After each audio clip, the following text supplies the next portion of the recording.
Japanese have attacked Pearl Harbor by air. Ask not what your country can do. Kennedy has been shot. One small step for man. These truths to be self-evident that all men are created equal. Mr. Gorbachev, tear down this wall.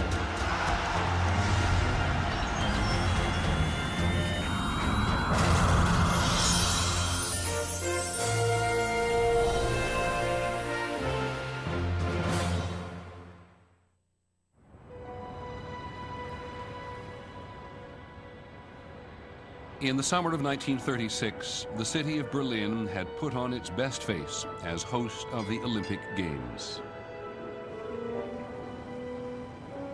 Berlin was a lovely city. It was a joyous, it was a happy city at that time.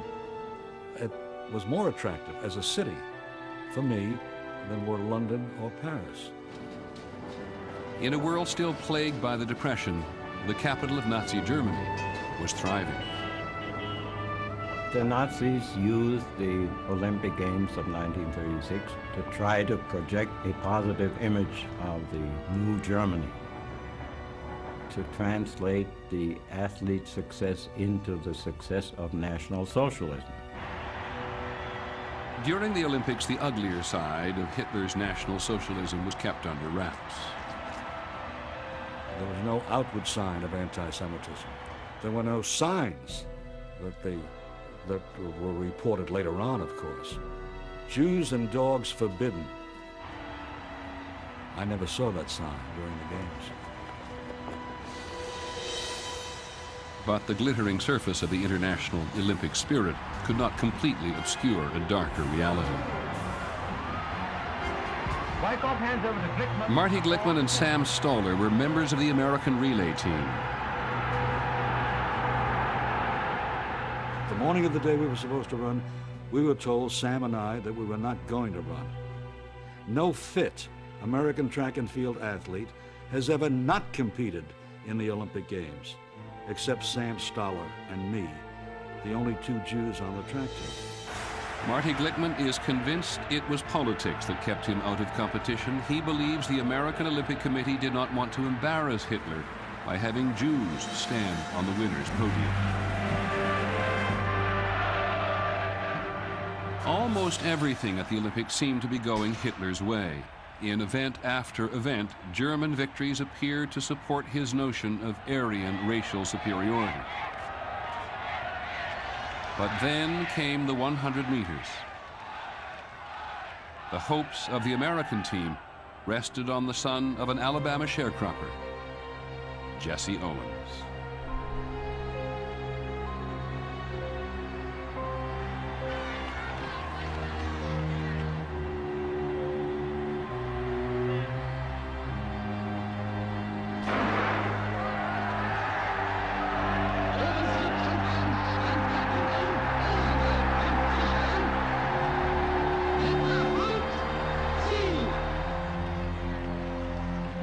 I was standing 10 yards behind Hitler. Hitler, hearing the name Jesse Owens, angrily pushed back his chair and with a deep growl on his face, walked right past me and walked out.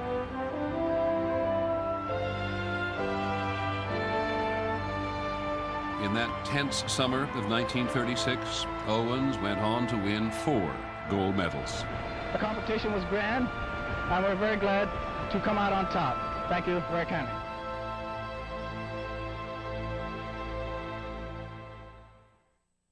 There were other American victories, but Germany won far more medals than any other nation, and with the 11th Olympiad, Hitler had pulled off an international success.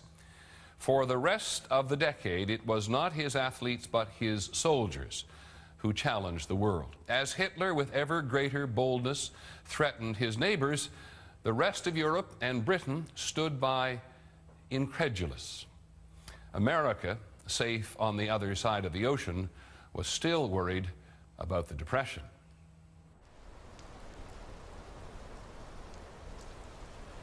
I see 1/3 of a nation ill-housed, ill-clad, ill-nourished. January 1937. The clouds of the Great Depression still hovered over Franklin Roosevelt at his second inauguration.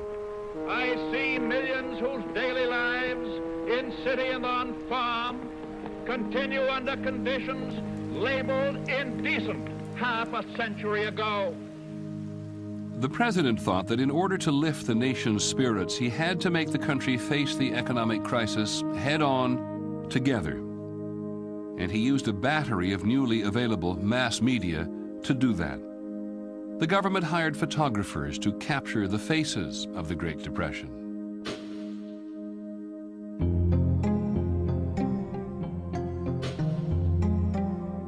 No other government has ever done this. Carl Meidens, just 28 at the time, was among those who set out with their cameras. The 35-millimeter camera became the heart of the new age of photography. That is, the new age of photojournalism. What moved me greatly was their spirit. They simply were proud of the fact that they could live in the circumstances and still be solid citizens. We photographers were pretty skillful. One could not look at those pictures about what was happening in the country and not be affected by them. These photographs were all over the new magazines, Life chief among them. I can remember as a kid running home from school on the day that Life came to get that copy before my brothers got home and take it to my room so I could look at it first. It was as if the whole world was opening up in those pictures. And that magazine changed the way we saw the world.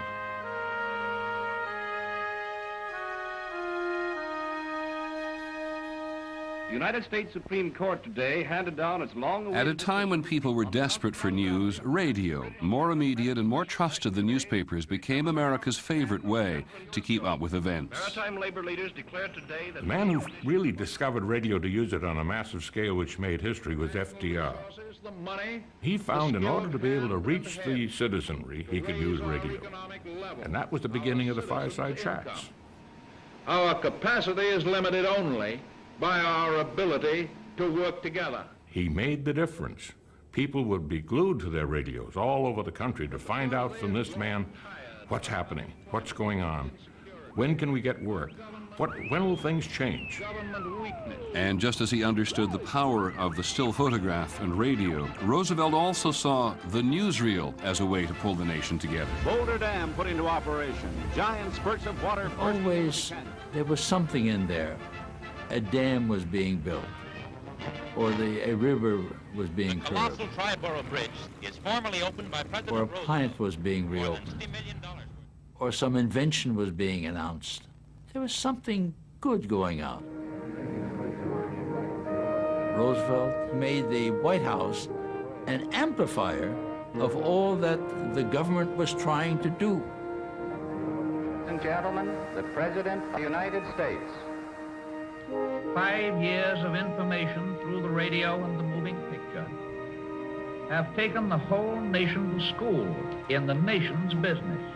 We have learned to think as a nation. We have learned to feel ourselves a nation.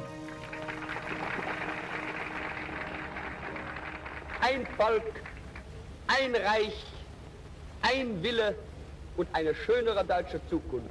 In Germany, too, the new mass media were part of the national myth-making machine.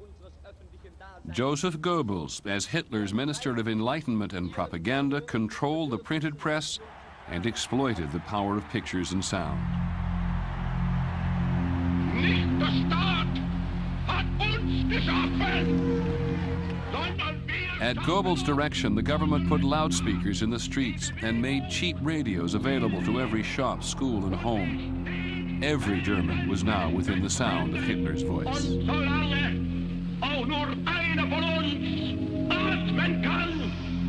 To have a real radio now, that was fantastic. Every day there were political programs or so, I learned a lot from the radio. I thought it was great, but father thought it was one of the main weapons now of brainwash. Propaganda films promoted a glorious Germanic world of tomorrow.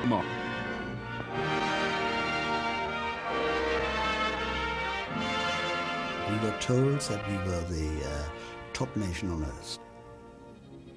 We were the chosen people. We were the Herrenrasse, as we called it, the master race. And that we were more intelligent and better looking and stronger than all the others. And that it was our God-given duty to force our life onto all the others. To glorify the master race on film, Hitler's choice was Germany's preeminent filmmaker Fritz Lang. Lang, sensing the time when one could say no to the Führer had passed, left for Paris. The powerful film propaganda post would go to Hitler's second choice, director Leni Riefenstahl. Her film, Triumph of the Will, used the 1934 Nazi Party Congress as a vast backdrop designed to make Hitler look like a god. Military music was played and he marched down the center aisle, flanked by heaven knows how many gorgeously uniformed creatures.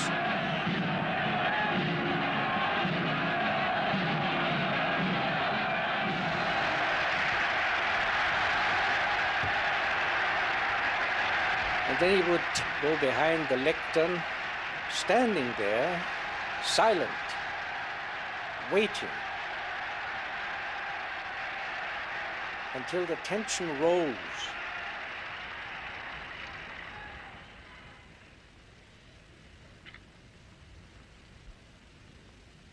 And then he would start. Der 6. Parteitag der Bewegung geht zu Ende. Was für Millionen Deutsche, die außerhalb unserer Reihen stehen, slowly revving up, das große persönliche und geistige Treffen der alten Streiter, until he finally reached a tremendous pitch. War. Jede Führung zu behalten, wahrzunehmen und nicht mehr abzugeben. In ihrer Organisation stahlhart. If you sat in an audience like that, you were swept along. Die Jugend ist uns verschrieben und verfallen mit Leibesbefehlen.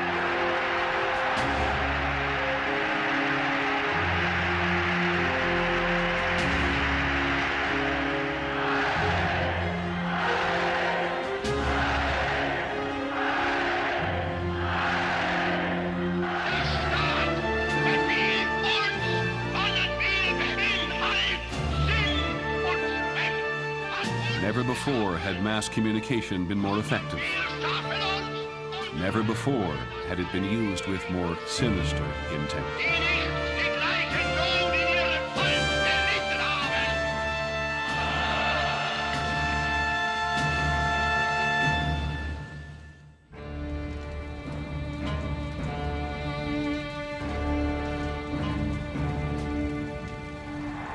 Meine Kommilitonen, deutsche Männer und Frauen,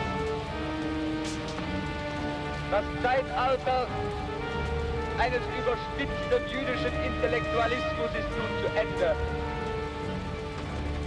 Only 4 months after Hitler came to power, bonfires burned in the streets of German cities. The flames were fed with books by Thomas Mann, Albert Einstein, Helen Keller, Sigmund Freud, and other authors who were deemed subversive to the German people. Hier singt die geistige Grundlage der Novemberrepublik. Democracy in Germany was dead. Hitler's own book, Mein Kampf, My Struggle, was now the blueprint for Germany's future. In the new Germany, Nazi party thugs, the paramilitary brown shirts, would patrol the streets to root out and arrest anyone who stood in Hitler's way. Thousands of political opponents were sent to hundreds of concentration camps. The first was near the German village of Dachau. Everyone knew that you could be sent to such a camp without due process of law. We had a verse that was widely recited, Lieber Gott, mach mich stumm, dass ich nicht nach Dachau komm. Dear God, strike me dumb so that I won't be sent to Dachau. In the new Germany, everyone was classified by race. In the new Germany, only those who Hitler considered perfect, the purest members of the Aryan race, were welcome.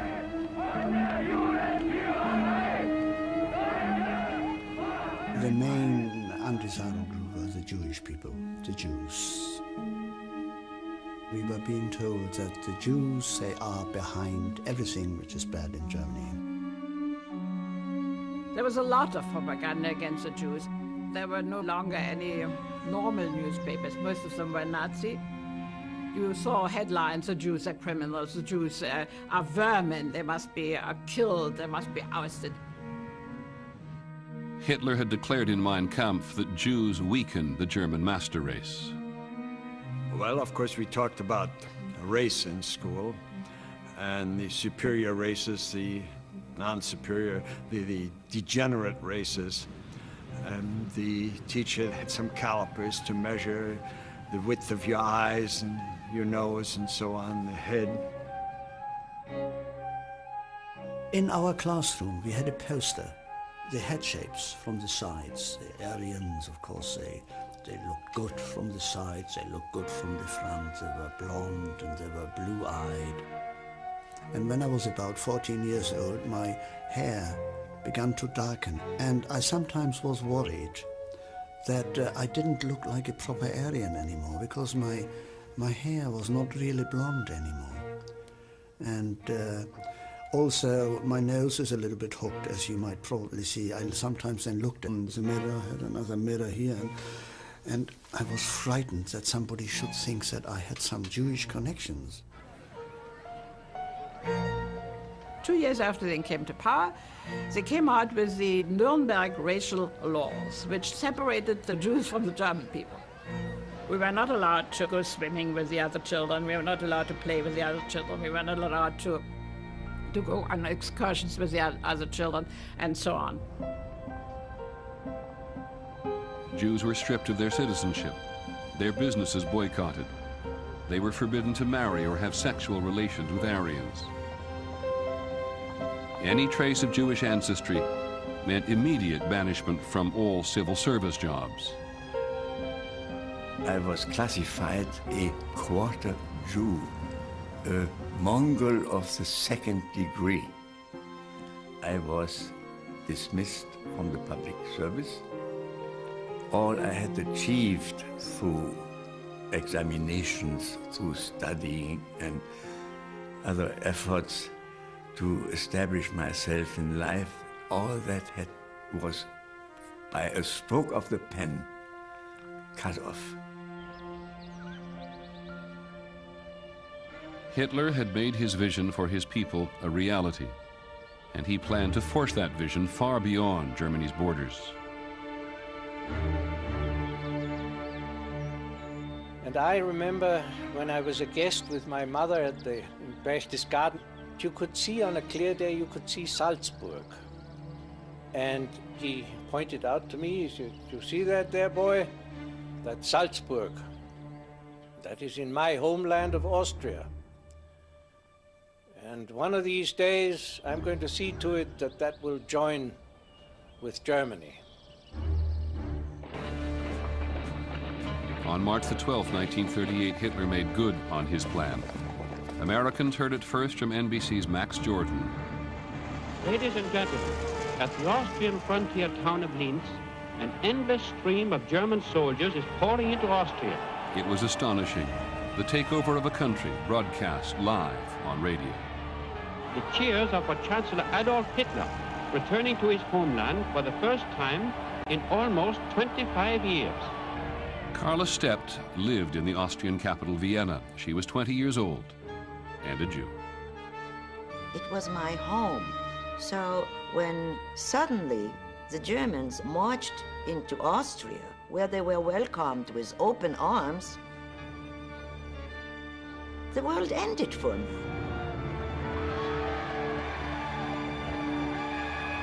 It was a Friday evening. Crowds began to march down, shouting slogans.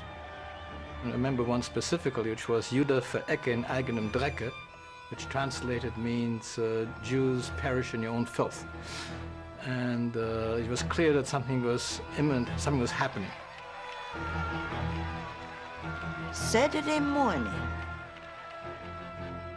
the brown shirts and black shirts already started to go against the Jewish population. They got Jewish men and women out to scrub the sidewalks on their knees, being kicked by the population standing around them. Hitler wasn't even in Vienna yet. But what took Germany 5 years took Austria 24 hours.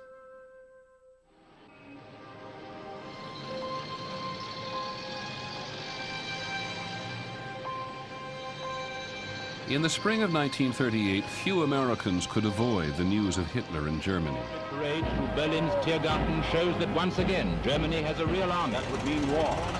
When will Nazi aggression end? The democratic nations draw together against Suddenly, as if in warning to the rest of Europe, Hitler orders all Germany to mobilize at its full war strength. 1.5 million. Growing anxieties over the increasing power of the Third Reich turned a heavyweight boxing match in June 1938 into an international showdown. In one corner of the ring would be Hitler's pride and joy, Max Schmeling. In the other, the American champion, Joe Louis. Joe symbolized not only the fight against discrimination, but the struggle against fascism at a time when the entire world was talking about Hitler, Mussolini, anti-Semitism. Under the ring, Max going around him. Joe Louis led quick with two straight lefts to the chin. There was tremendous tension. A left to the jaw, a right to the head, and Donovan is watching carefully. I was glued to the radio. Louis measures him, right to the body, a left hook to the jaw, and Schmeling is down. We just exploded, shouted, wow! The count is 5, 6. The men are in the ring. The fight is over. Max Schmeling is beaten in 1 round. People shouted out of their windows, Joe won, all up and down the neighborhood. And still champion, Joe Louis. We won. It was a victory. And we needed victories very badly at the time. When 21-year-old Milt Wolff heard the news about Joe Louis, Wolff was already fighting against Hitler in the Spanish Civil War. In that war, Nazi Germany was supporting Francisco Franco's fascist rebels who were about to overthrow Spain's freely elected government. I was a kid in Brooklyn, okay, and I was caught up in this whole bit of the war in Spain. For myself, it was a commitment to a struggle against fascism. Milt Wolff joined 2,800 American volunteers in the Abraham Lincoln Brigade. In defiance of American neutrality, they went to defend democracy in what was widely seen as a dress rehearsal for the greater battle with Hitler. So these were guys who were essentially coming off the street. Most of them had no military training at all. And up to the front they went.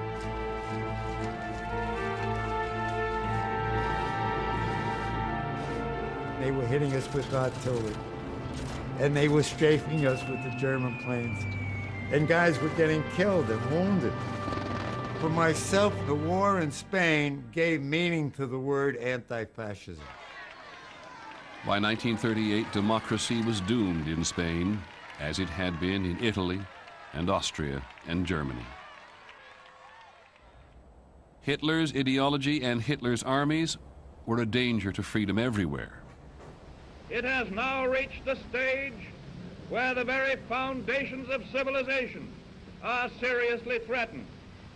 Let no one imagine that America will escape, that America may expect mercy, that this Western Hemisphere will not be attacked. September the 12th, 1938. The entire civilized world, as a CBS broadcast put it, was anxiously waiting to hear Hitler's next threat. It came in an unprecedented live broadcast from the Nazi Party Congress in Nuremberg. Hitler demanded that the Sudetenland, a region of Czechoslovakia inhabited mostly by German-speaking people, become a part of Germany.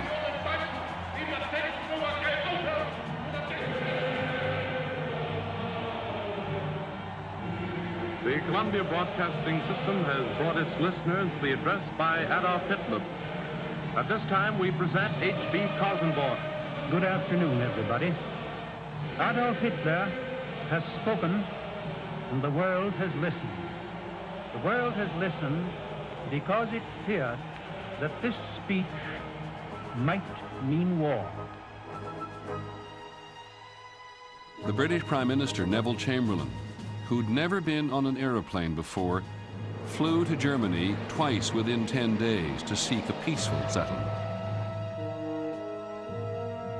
Just to see on the newsreel screen Chamberlain coming there with his umbrella, it's unthinkable to a German mind. Hitler with an umbrella, you know, you laugh when you think about that. We thought they were weak. Chamberlain failed. Hitler refused to withdraw his demands. The Sudetenland would be his one way or the other. War now seemed inevitable. In Britain, nervous citizens began to build bomb shelters. In France, army reserves were called up. And then, only 24 hours before Hitler's promised invasion of Czechoslovakia, Prime Minister Chamberlain once again flew to Germany. At a meeting in Munich with Hitler and Italy's Benito Mussolini, Chamberlain abandoned the Sudetenland to Germany in return for what he called peace in our time. Hitler gave his word that there would be no more territorial claims. Chamberlain flew home to a hero's welcome from a Britain anxious to avoid another conflict after the devastating slaughter of World War I only 20 years earlier. And here is the paper which bears his name upon it as well as mine. As symbolic of the desire of our two peoples never to go to war with one another again.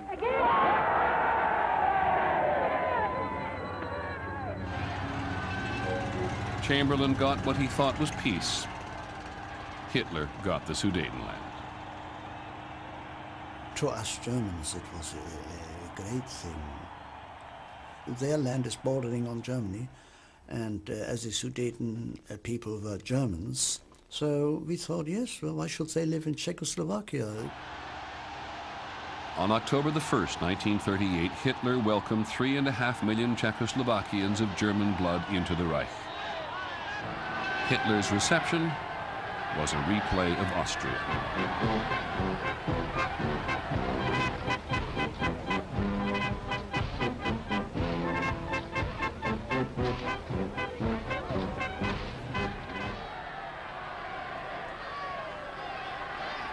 As Hitler was being cheered in the Sudetenland, the Nazis' campaign against German Jews was intensifying, very much aided by an incident in Paris. On November the 7th, a young Jew, Herschel Grinspan, distraught over the deportation of his parents, walked into the German embassy in Paris and shot a minor official, Ernst von Rath. Whilst he was fighting death, the newspapers carried headlines, banner headlines against the Jewish people. The Jews have taken off their mask from their face. They have shown now what they want to do to us. It was dreadful. We said, if only this man does not die. But of course he died.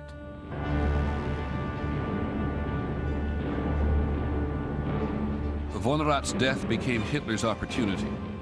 only a junior diplomat, von Rath was nonetheless accorded the honors of a fallen hero.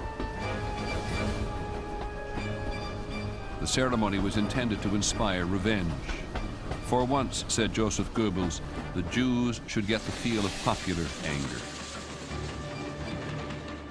That anger exploded on the night of November the 10th, 1938. Kristallnacht. I saw the synagogue in flames. People came from all over. The fire department came. They did not make one effort to put out the flames. Kids were laughing, kids were having fun. I heard, "Kill the Jews, kill the Jews." For 24 hours, Nazi stormtroopers rampaged through Germany and Austria, destroying synagogues and shops. The night of broken glass, in German, Kristallnacht.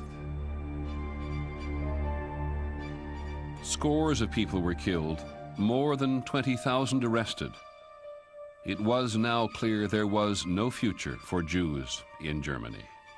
For the first time in America, it broke through a certain part of the awareness that something horrible was happening in Hitler's Germany.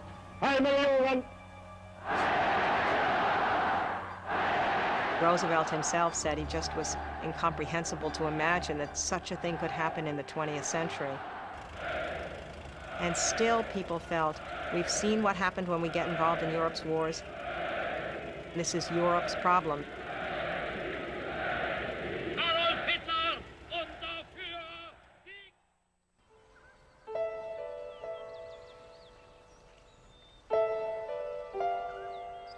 On Easter Sunday, 1939, an enormous crowd came together around the reflecting pool in the nation's capital to hear one of the great voices of modern times, Marian Anderson.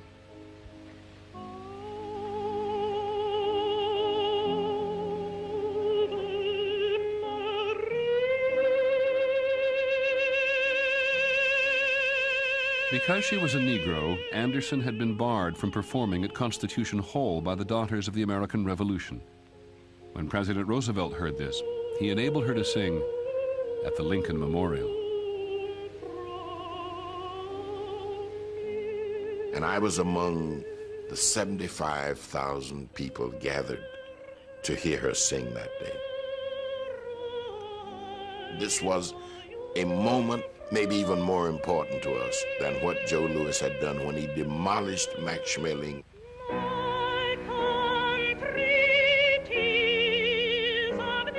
And we stood there and we listened, and tears ran down our faces. It was a part of America's statement in Hitler's face about what we truly thought about black people.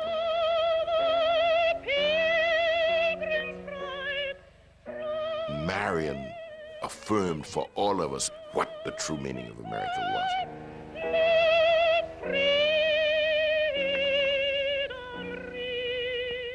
That powerful symbol of racial justice gave hope to Europe's Jews. Hope that despite strict quotas limiting immigration, America would provide a haven from the terror of Adolf Hitler.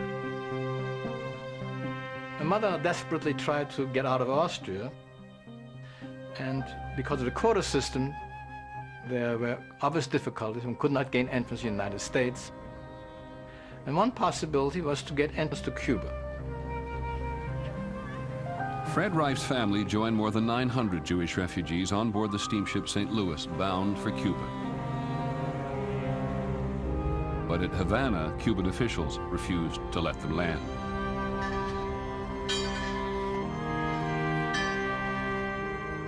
Some suicides started to happen. I remember one person slit his wrists and jumped overboard in the harbor. The fear is, of course, if you can't land in Cuba, then you have to go back to Germany, to a concentration camp. We all knew that. And so the St. Louis turned north towards the United States. For 5 days, the ship sat off the Florida coast while the captain appealed for refuge. Everybody's hopes were up Franklin Roosevelt was everybody's idol, and nothing will happen to us. America wouldn't let us down. But the United States government did not permit them to land. The passenger sent one last urgent plea directly to President Roosevelt. There was no reply. The St. Louis had no choice but to sail back across the Atlantic. At the last minute, England, France, Holland, and Belgium agreed to take the stranded refugees. But because the war was spreading, over the next 6 years, 660 of the more than 900 passengers would perish at the hands of the Nazis.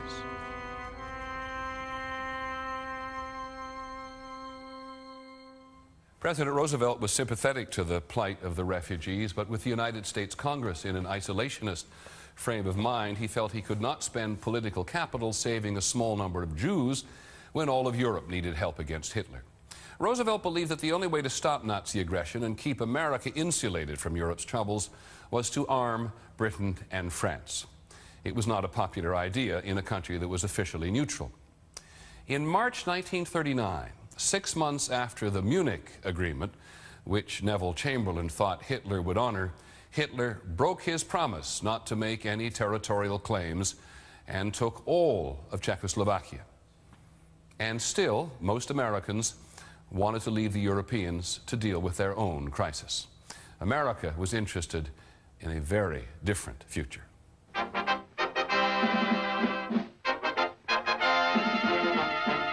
Sound the brass, roll the drum. To the world of tomorrow we come. In the summer of 1939, New York was home to the World's Fair. It was called the World of Tomorrow. Here we come, young and old. Visitors got their first look at television. How it worked, we did not know. I didn't ask. I was just in awe of the whole thing. General Motors confidently offered visitors a future without traffic jams. General Electric dreams of easy living with a dishwasher. It was as if all of the dreams of the future were suddenly going to be materialized. Machines were going to make us better people. And here he comes, ladies and gentlemen, walking up to greet you under his own power. It was like science fiction for me, 12 years old, waiting to see the world of tomorrow. Come hail the dawn of a new day. The flags of 60 nations flew over the fair. Only one major power was absent. Germany had been invited, but Hitler had declined.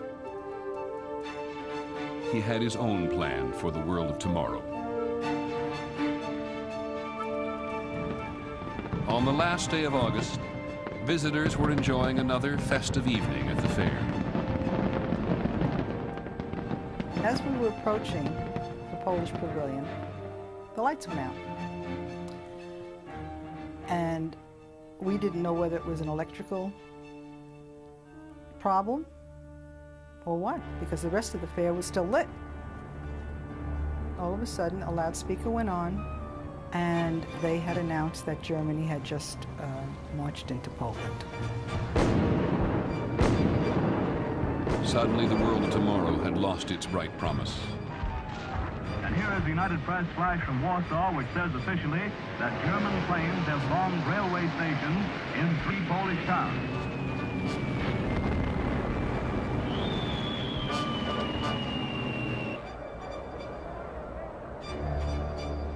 I am speaking to you from the cabinet room at 10 Downing Street.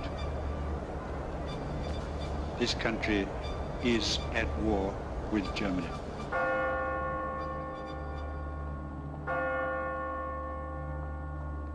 I remember the broadcaster in London saying, and I'll never forget that sentence he used, "Tonight the lights are going out all over Europe and no one knows when they'll ever come back on."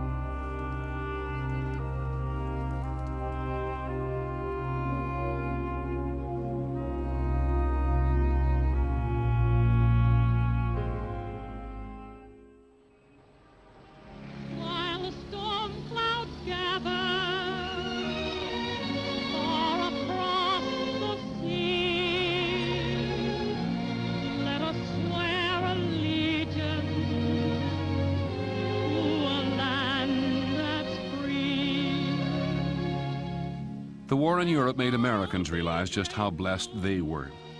In a display of patriotism, flag sails soared. And a song by famous Jewish immigrant Irving Berlin went to the top of the hit parade.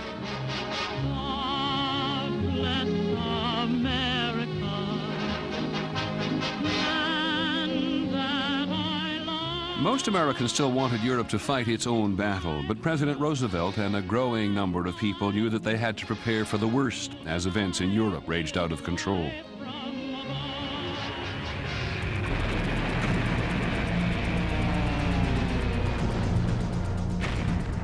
In the spring of 1940, Hitler turned his Blitzkrieg, his lightning war, against the countries of Western Europe.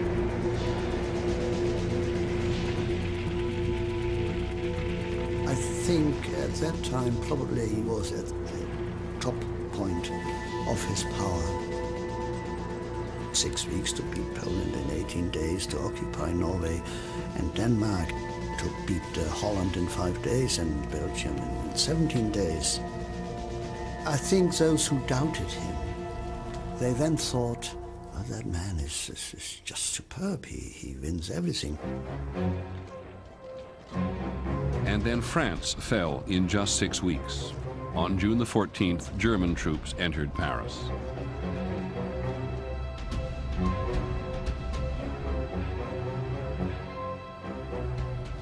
Even as France collapsed, German planes started to attack Britain, the last democratic stronghold in Europe. Still, the United States held back. President Roosevelt was able to help America's battered English ally with a program to lend and lease them arms. We shall send you in ever-increasing numbers ships, planes, tanks, guns. That is our purpose and our pledge. But as a beleaguered Britain became freedom's last holdout in Europe, full American involvement became increasingly inevitable. In December of 1940, the first peacetime draft in American history began. America's armed forces were in woeful shape. The U.S. Army had under 200,000 men, fewer than Holland or Portugal. I remember even running around with sticks for rifles, and we used old tomato cans from the mess hall. They got Campbell's soup cans, and they'd put gravel in them, and they'd rattle, and then we'd throw them as far as we could throw them, and that's learning how to throw a grenade.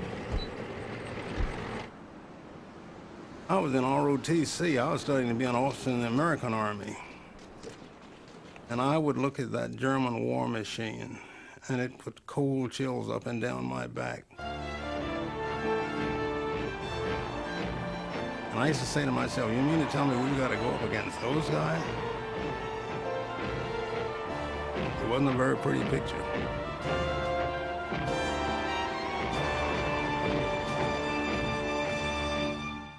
By 1941, history's deadliest conflict was underway, and the very survival of freedom in the world depended on the outcome. That's on the next episode of The Century, America's Time. I'm Peter Jennings. Thank you for joining us.